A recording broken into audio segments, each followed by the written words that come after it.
उम्मीद करते हैं आप सब लोग बहुत अच्छे होंगे और आप लोगों की तैयारी भी बहुत अच्छी चल रही होगी।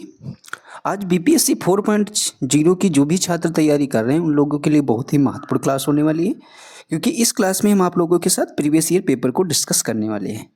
और इससे पहले कि जिन लोगों ने हमारी पहले की क्लास ना देखी हो, इसका एक पार्ट हमने आप लोगों को पहले ही करा दिया था, जिसमें हमने आप लोगों के साथ 29 क्वेश्चन डिस्कस किए थे। उस क्लास को आप लोग ज़रूर देख लेना। आज हम आपको क्वेश्चन नंबर 30 से इस वीडियो में सॉल्व कराएंगे। तो जो क्वेश्चन नंबर 30 आपके पेपर में पूछा गया था, सबसे पहले उसको समझते हैं। क्या है क्वेश्चन?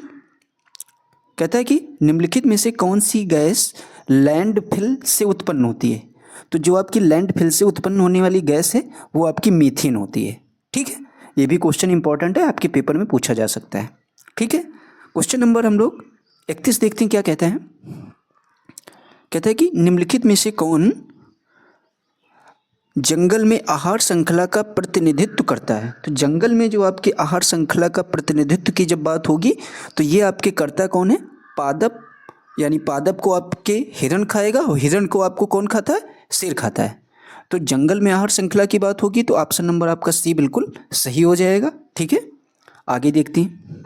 क्वेश्चन नंबर आपसे 32 क्या पूछा गया था, इसको भी हम लोग समझते हैं। ठीक है, क्वेश्चन नंबर 32 पूछा गया था कि पर्यावरण में प्लास्टिक खाली स्थान की क्रिया द्वारा विघटित नहीं होगा। किसके द्वारा विघटित नहीं होगा? तो जो आपका प्लास्टिक होता है ये आपका मृतोपजीवी और जीवाणु, इन दो के द्वारा जो है आपका पर्यावरण में प्लास्टिक जो है आपका विघटित नहीं होगा। तो इसका जो आपका आंसर सही हो जाएगा वो उपयुक्त में से एक से अधिक सही हो जाएगा। ठीक है, नीतीश आपका क्या कहता है कि ऊर्जा के स्रोत जो कार्बन उत्सर्जन में वृद्धि नहीं करते हैं, कौन वृद्धि नहीं करते आपके हैं? तो याद रखना, पवन चक्कियाँ और नाभिकीय ऊर्जा संयंत्र और सौर सेल, ये आपके तीनों नहीं करते हैं, वृद्धि नहीं करते हैं। तो उपयुक्त में से एक से अधिक इसका राइट जवाब हो जाएगा। ठीक है, आगे देखते हैं 34 नंबर क्वेश्चन।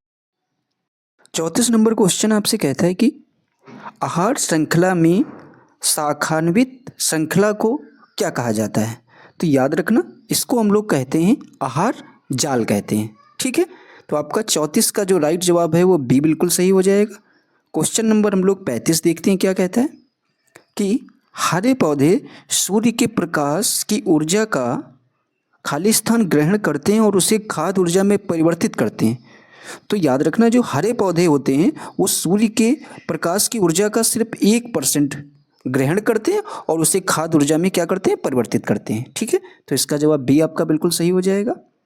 आगे देखते हैं 36 नंबर क्वेश्चन कहता है कि किसके नेतृत्व में चिपको आंदोलन को मजबूती मिली?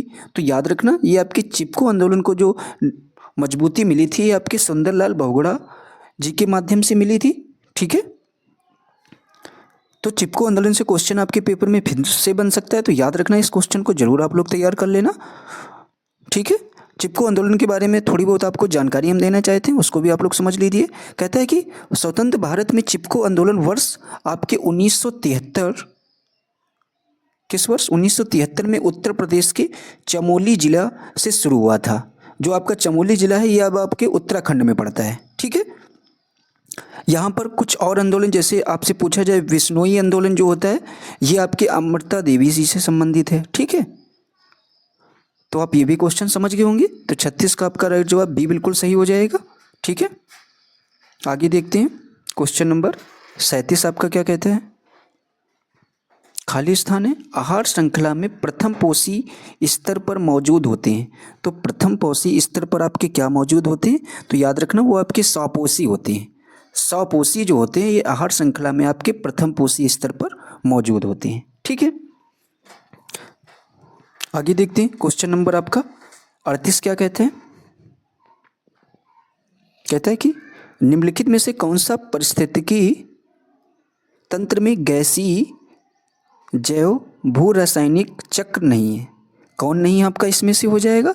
तो याद रखना ये आपका फास्फोरस जो चक्र होता है ये जो आपका पारिस्थितिक तंत्र में गैसीय जैव भू रासायनिक का चक्र नहीं है। कौन चक्र नहीं है?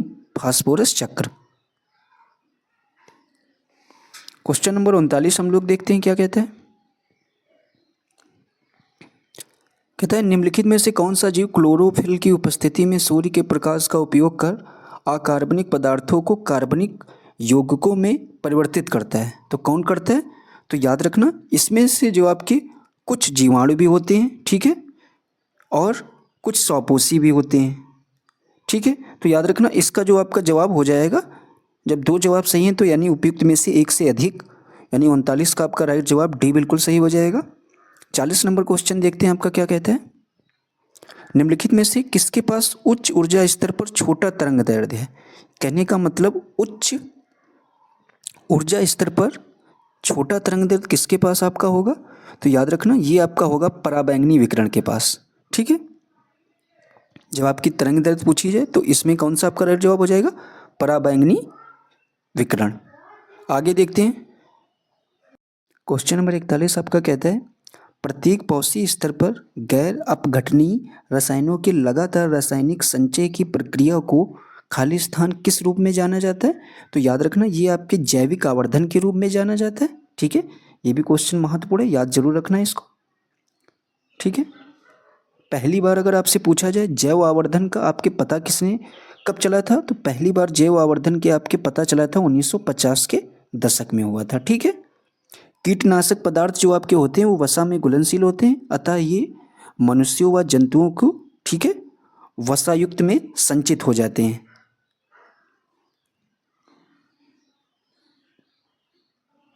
आगे देखते हैं क्वेश्चन नंबर 42 आपका क्या कहता है। जनसंख्या की वहन क्षमता किसके द्वारा निर्धारित की जाती है? तो जनसंख्या की वहन क्षमता जो होती है ये जो है आपके किसके द्वारा निर्धारित होती है? तो ये आपके सीमित संसाधन के द्वारा निर्धारित की जाती है, ठीक है। और आप लोगों को पता होना चाहिए ये जो है जनसंख्या की वहन क्षमता जो है अगर आपसे पूछा जाए किसके द्वारा, बहुत सारे लोग इसमें जन्म दर का ऑप्शन लगाते हैं, तो याद रखना ये आपके किसके द्वारा निर्धारित होगी? सीमित संसाधन द्वारा निर्धारित की जाती है, ठीक है। क्वेश्चन नंबर हम लोग देखते हैं 43 क्या कहता है। मेथेमोग्लोबिनेमिया निम्नलिखित में से किससे दूषित पानी पीने के कारण होता है? तो याद रखना ये आपके किससे होता है? तो ये आपके नाइट्रेट से होता है। क्वेश्चन नंबर 44 आपसे क्या पूछा गया है इसको हम लोग समझते हैं, ये भी मोस्ट इंपॉर्टेंट क्वेश्चन है। कहता है कि परितंत्र में ऊर्जा का प्रवाह खाली स्थान किस रूप में होता है? जो आपका परितंत्र में ऊर्जा का प्रवाह होता है ये हमेशा एक दिशिक होता है, ठीक है। तो इसको जरूर आप लोग याद रखना। आगे देखते हैं क्वेश्चन नंबर 77 आपसे पूछा गया था कि माता पिता से संतति में लक्षणों के पहुंचने की प्रक्रिया को क्या कहते हैं? इसको हम लोग आनुवांशिकता कहते हैं। फिर कहता है क्वेश्चन नंबर 78 आपसे क्या पूछा गया था, इसको भी हम लोग समझते हैं। पूछा गया था ओम के नियम के सत्यापन को ध्यान रखने वाली बात इन में से कौन सी सही है? तो इनमें से आपका पहले ही ऑप्शन कहता है कि आमीटर को श्रेणी क्रम में और वोल्ट मीटर को समांतर क्रम में जोड़ा जाना चाहिए। यही आपके ओम के नियम के लिए सत्यापन के लिए बिल्कुल सही बात हो जाएगी और यही बात आपको ध्यान भी रखना है। आमीटर को किस में? श्रेणी क्रम में, और वोल्ट मीटर को समांतर क्रम में, ठीक है। तो 78 का आपका राइट जवाब ए बिल्कुल सही हो जाएगा। आगे देखते हैं 79 नंबर क्वेश्चन कहता है लोहे के बुरादे में तनु हाइड्रोक्लोरिक अम्ल डालने पर क्या होता है? तो याद रखना तनु हाइड्रोक्लोरिक अम्ल डालने पर आपका हाइड्रोजन गैस और आयरन क्लोराइड का क्या होता है? उत्पादन होता है। किसका किसका? हाइड्रोजन गैस और आयरन क्लोराइड का आपका क्या होगा? उत्पादन होता है। कब? लोहे के बुरादे में तनु हाइड्रोक्लोरिक अम्ल डालने से। आगे देखते हैं कहता है बाढ़ को रोकने के लिए सबसे उत्तम विधि आपकी कौन सी है? तो बाढ़ को रोकने के लिए तो सबसे उत्तम विधि जो आपकी हो जाएगी वो आपकी हो जाएगी वन रोपण। यही आपकी जो है बाढ़ को रोकने के लिए सबसे उत्तम विधि है। 80 नंबर क्वेश्चन आपसे पूछा गया था कि खाने के डिब्बों पर जिंक की बजाय टिन की परत चढ़ी होती है, क्योंकि ऐसा इसलिए होता है कि टिन की तुलना में जो है आपकी जिंक ये आपकी अधिक प्रतिक्रियाशील है। तो 81 का आपका राइट जवाब बी बिल्कुल सही हो जाएगा, ठीक है। नंबर क्वेश्चन आपसे पूछ सकता है कि अंडाशय द्वारा कौन से कार्य किए जाते हैं? तो अंडाशय के द्वारा आपके एस्ट्रोजन का स्राव भी होता है, प्रोजेस्टेरोन का स्राव होता है और डिंब का निर्माण भी होता है। यानी ये तीनों कार्य होते हैं आपके किसके द्वारा? अंडाशय के द्वारा। तो इसका ऑप्शन आपका उपयुक्त में से एक से अधिक सही हो जाएगा। 83 नंबर क्वेश्चन आपसे पूछा जा सकता है कि इमली में कौन सा तो इमली जो भी चीज़ें आपकी खट्टी होती है उसमें आपका टार्टेरिक अम्ल होता है। कौन सा? टार्टेरिक अम्ल होता है जो भी चीज़ें आपकी खट्टी होती हैं। तो याद रखना 83 का आपका राइट जवाब ए बिल्कुल सही हो जाएगा। ठीक है। इसके अलावा अगर आपसे यहीं पर पूछ दिया जाए टमाटर में कौन सा अम्ल पाया जाता है, तो याद रखना है आपको ऑक्जेलिक अम्ल होता है आपके टमाटर में। ठीक है, तो ये याद रखना। और आपसे अगर पूछा जाए दही और खट्टे दूध जो आपके होते हैं इसमें आपका लैक्टिक अम्ल पाया जाता है। ठीक है। क्वेश्चन नंबर 84 हम लोग देखते हैं। कहता है कोलीफॉर्म क्या होता है? तो कोलीफॉर्म जो आपका होता है ये क्या होता है, तो याद रखना ये आपके प्राणियों के पाचन नल में उपस्थित बैक्टीरिया होता है एक।